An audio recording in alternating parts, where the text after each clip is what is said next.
Hi, I'm Maitri Jitkar and I'm a founder of a youth-led organization called Zero Gravity. We are a platform for young change makers to come together and work on projects of social good. We intervene in the space of education, healthcare and rural development.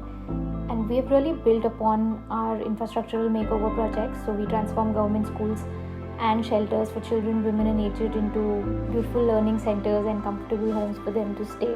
Because these are unprecedented times and this pandemic has actually thrown light on how important of a role non-profits have played and can play in during the time of crisis.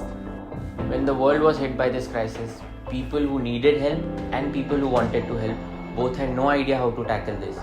No organization had a plan in place. We as an organization, we started out by helping people in need around our community. Immediately after the lockdown, there of course was a lot of panic and fear in people who were dependent on daily wages and people without ration cards, and these were the people basically who we had to cater to.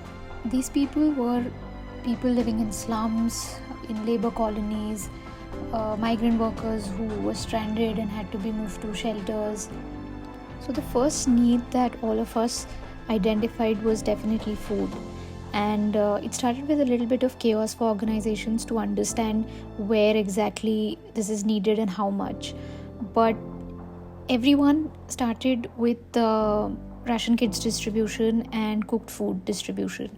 Initially, the work was focused on holistic support for daily wage earners, and a lot of organizations started distributing relief packs including food, medicines and essential supplies, and that is exactly how we started. But with the lockdown being extended, a lot of pressure was increasing on organizations working on ground with such a limited human resource considering the times, and with very few set of volunteers, we had to pull off work on ground.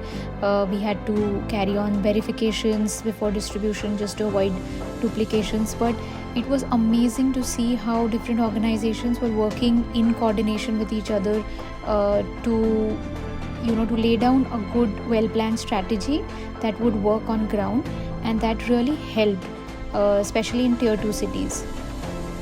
And towards the end of the lockdown, when the migrant workers started going back home through Shramik trains, some of them were walking and crossing our tolls.